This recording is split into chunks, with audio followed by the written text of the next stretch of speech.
Hi everybody, this is take 2. I don't know what happened, but the first time I did this, it got deleted.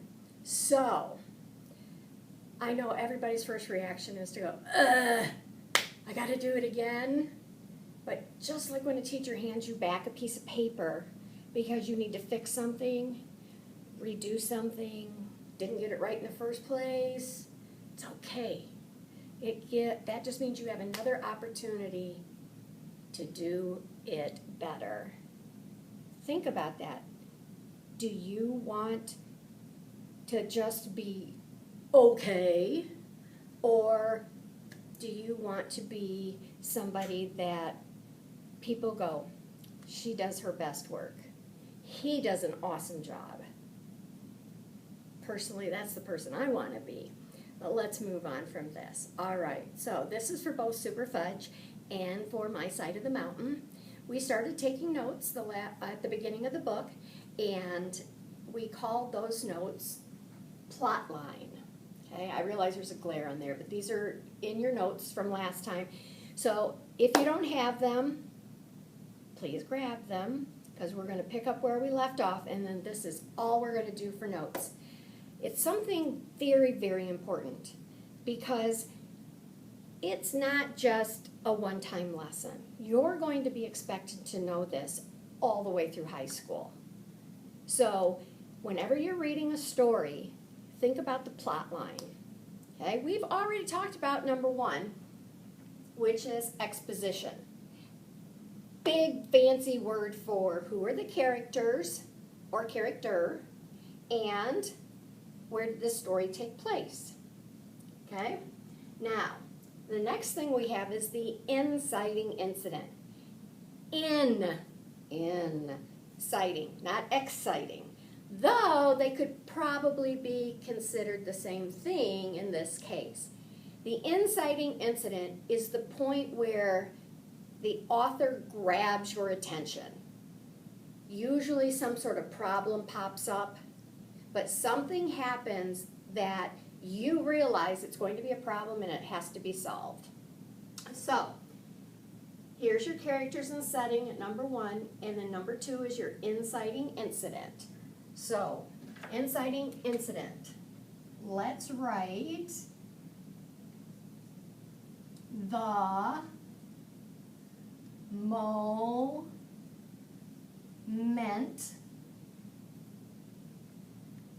the story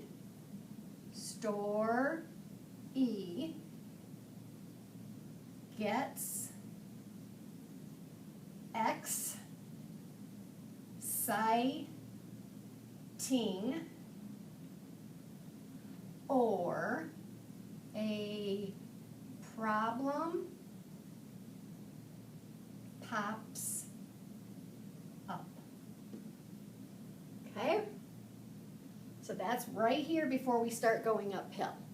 So now it's time to go uphill. Number 3.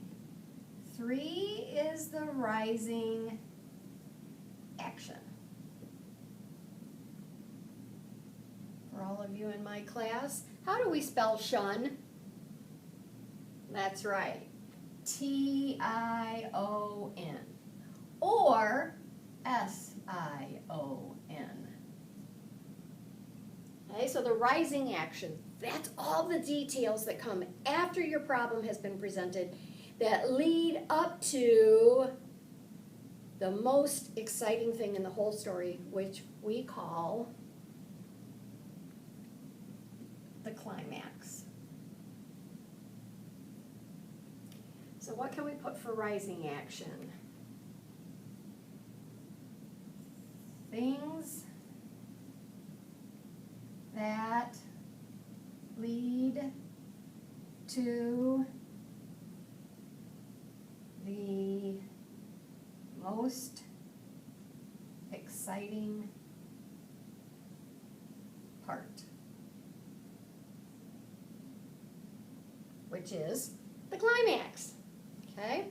So for climax, we're going to write the most exciting apart, or when the problem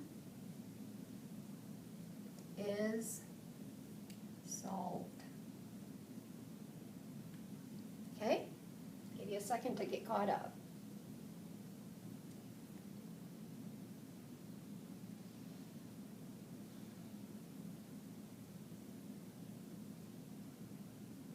Now, that is number 4 right there at the top.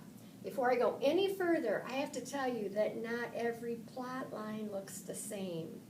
There's this wonderful book about a class, I believe they were 7th graders that go to Washington, D.C.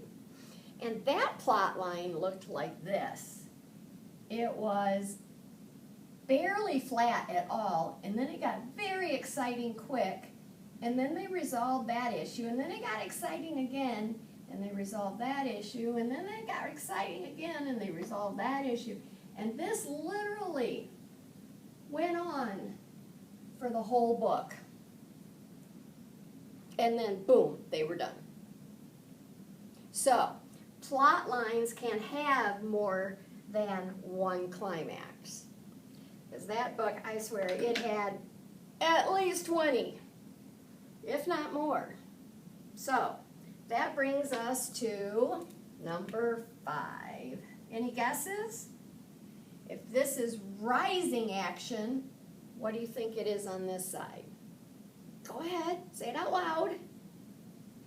That's right, it's falling action.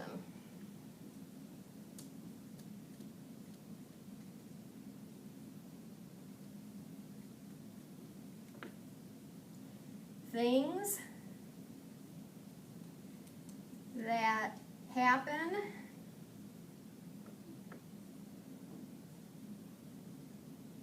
after the problem is solved, or at least beginning to be solved.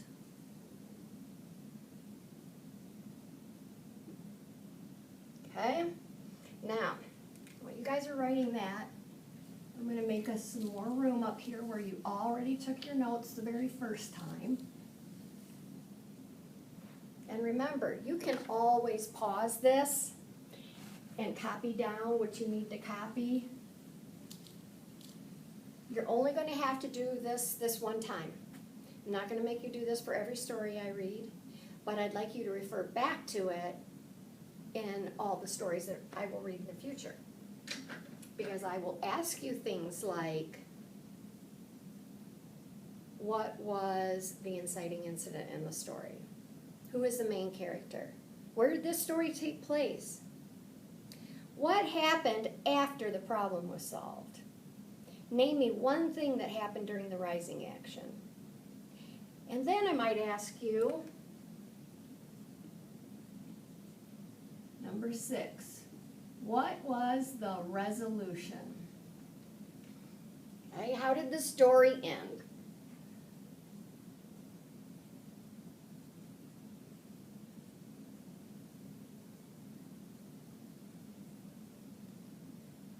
Or how was the problem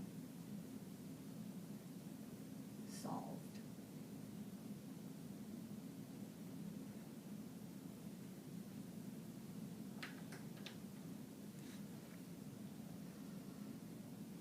I think there's too much of a glare, so I am going to bring this up here where you can see it better.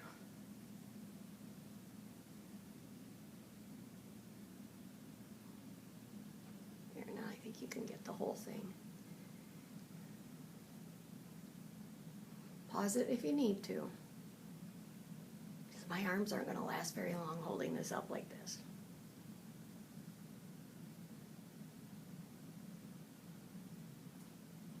Okay.